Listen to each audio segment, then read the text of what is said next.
Patricia. Oh, moi, c'est Quentin Choulet. Je suis étudiant en 5e année de politique européenne et affaires publiques. Et elle, c'est Patricia, mon acolyte. Bienvenue dans Faites entrer le mémoire.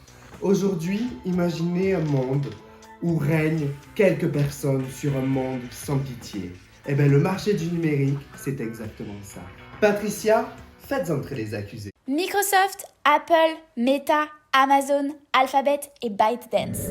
Mais l'Union européenne a trouvé la solution, le Digital Market Act. Mon problème, c'est que cette affaire était connue de tous. Tous les indices avaient été étudiés, mais une piste restait encore inexplorée. Et c'est grâce au commissaire Frédéric Béraud que j'ai pu le trouver. Le Digital Market Act, comme une exemplification d'un idéal juridique européen, par la régulation des marchés des plateformes numériques.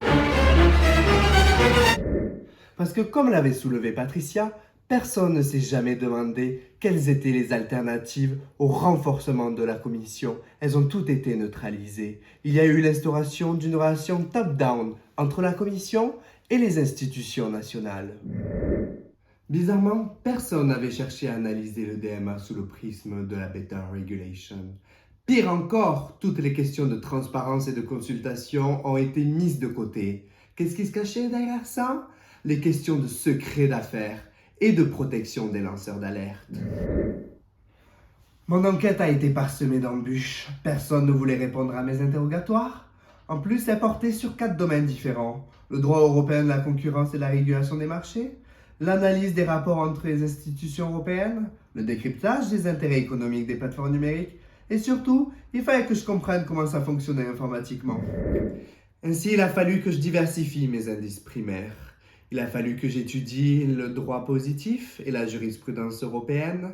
Il a fallu que je définisse et que j'analyse la soft law très caractéristique de ce milieu. Et en plus, j'ai eu un interrogatoire avec une assistante parlementaire, un shadow rapporteur qui a négocié le texte. Waouh, mais c'est vraiment super complet ta recherche, Quentin. Oui, c'est très complet. Mais à qui profite le crime? Les résultats sont sans appel. C'était le crime parfait. En appliquant minutieusement la Better Regulation, la Commission s'est arrogée toujours plus de pouvoir, au point que plus aucune institution ne peut rivaliser avec elle. Et quand on voit comment Thierry Breton et Elon Musk se disputent sur Twitter, on se dit que le DMA, il a de beaux jours devant lui.